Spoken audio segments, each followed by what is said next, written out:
Hey, thank you very much for this very kind introduction. I apologize for being the last person standing between you and the lunch break. I also apologize for being a physicist. Usually when I admit at any party that I am a physicist, this is just a showstopper. Then there is some void around me. So feel free to leave anytime, okay? Let's put it that way. I'm going to offer you a physicist, mainly a researcher's perspective on what is going on in quantum technologies. I realize that I've been doing what used to be called quantum optics or quantum physics and now is called quantum technologies. I've been doing that for almost 30 years. I spent more than half of that time at the University of Warsaw, where I direct now a research center. You will hear quite a bit of skepticism, but I should say that I do believe in commercial potential of quantum. I'm a co-founder of a startup company, Quantum Optical Technologies, and I'm also the chair of the quantum technology cluster, Polish quantum technology cluster. I think we have a fantastic quantum ecosystem developing in Poland. If you want to learn more about this ecosystem, just Google out Cluster Technologii Kwantowych. Our website is in Polish for now. So why should you worry about quantum? And should you worry about quantum? Well, the story begins here in the upper left corner, almost 30 years, namely in 1994, where Peter Shor from Bell Labs published a theoretical paper saying that some public key crypto systems could be broken if a quantum computer existed, which generated quite a stir because quantum key crypto systems are ubiquitous in the current world. This gave a big push to develop quantum computers and more generally quantum technologies. But where are we now? And how much should we worry about it? So one piece of probably good news I've got for you right now is that as far as I know, there is no quantum computer right now that is cryptographically relevant, which is good news if you worry about cybersecurity in short term, let's say days, months, or single years. This picture may change if you worry about security of your data in the perspective for 5, 10, or 50 years. This may change because of the pretty obvious strategy, harvest now, harvest encrypted data, and then wait until a quantum computer is available to decrypt it, if the encrypted information is still available. Where are we now when it comes to the development of quantum computers? My honest answer is that it's very difficult to tell, because right now we have several different approaches being pursued. I would say that we are at that stage, as with classical computers, we have not decided yet whether they are going to be silicon-based or germanium-based. We are not at that stage yet. Very impressive progress has been made, but there is one caveat. I beg you to trust me that quantum computers are not just faster classical computers. I also beg you to trust Scott Aronson, who is an expert in quantum computing, and he's doing a fantastic job trying to clear a lot of misunderstanding, who begs you to take from his fantastic blog that quantum computers are not designed to try a lot of solutions at once, are not processing a lot of solutions in parallel. Quantum computers have a very sophisticated principle of operation, which means that until now, we know very, very few applications where quantum computers may be advantageous.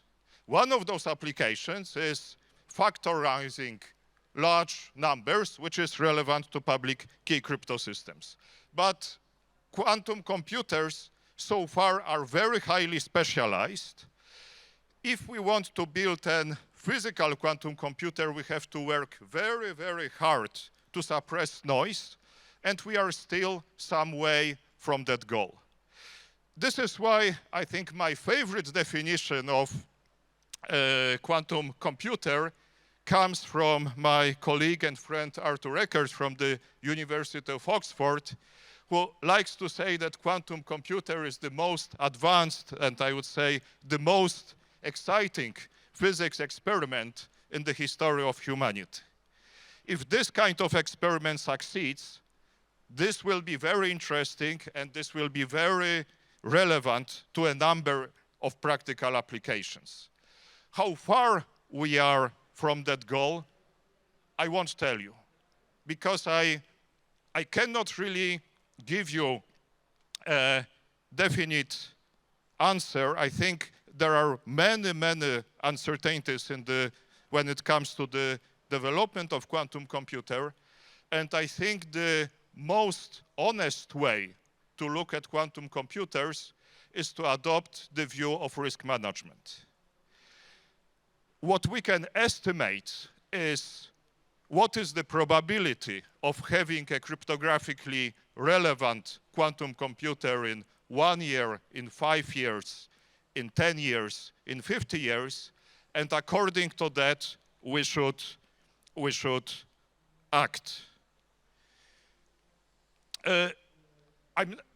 I'm not convinced 100% that a quantum computer, cryptographically relevant quantum computer, will be built at all.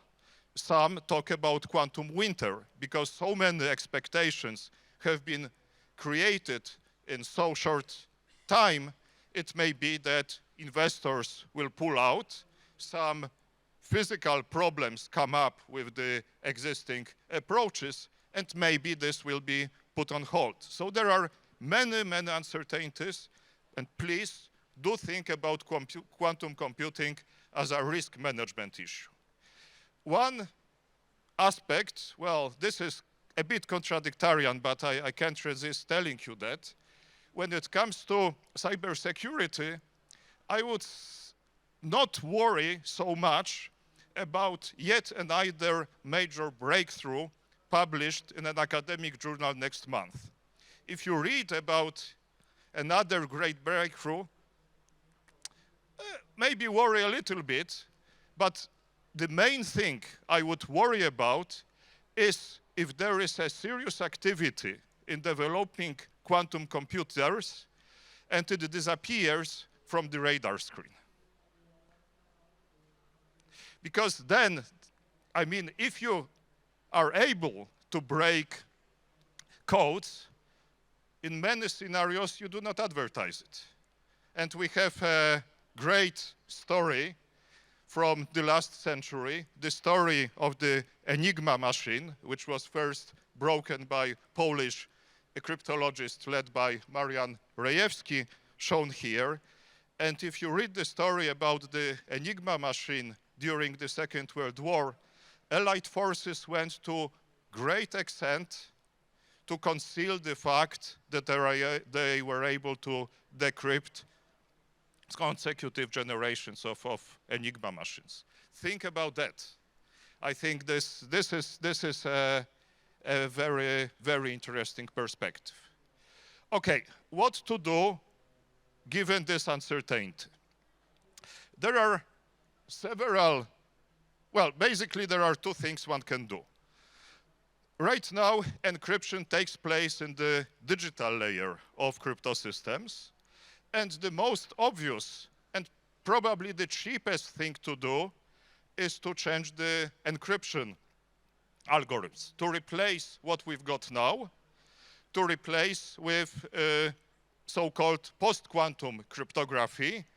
There is a substantial effort to develop algorithms that would be safe against attacks using quantum computers. A good source of information about that is, for example, the US National Institute of Standards and Technology. this is very, very, very sophisticated mathematics.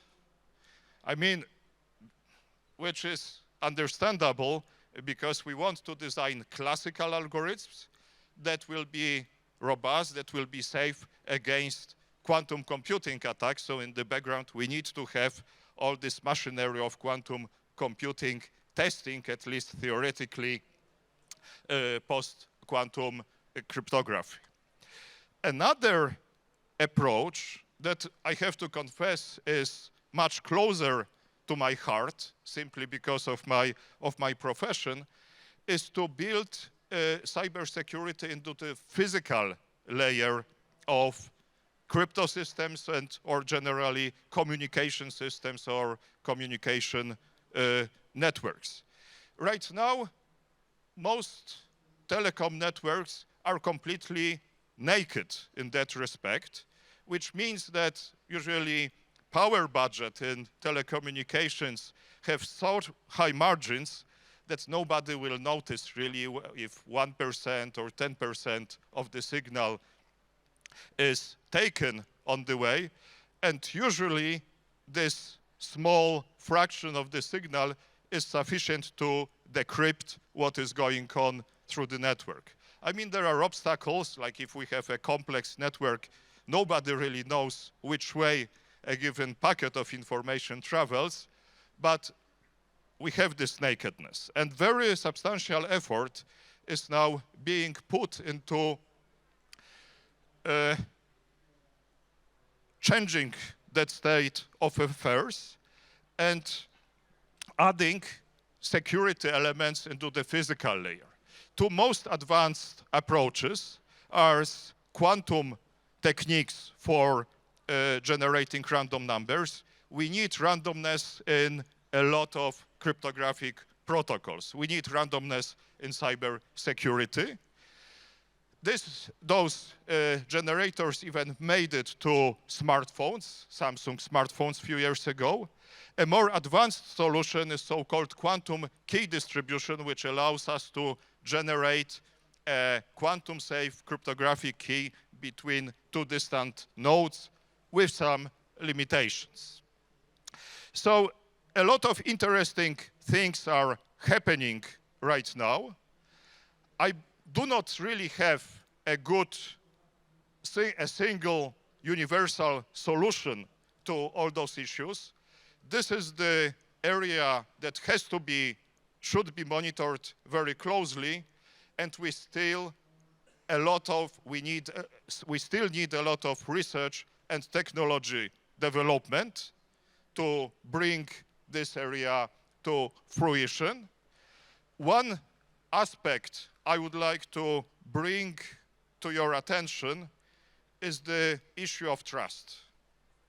I mean, quantum technologies have the potential to reduce or even remove the trust you need for other parties, but a lot depends on implementation. Don't take it for granted if someone tells you, look, it's safe because it's quantum. Please do understand it yourself, why this quantumness guarantees security. Thank you very much.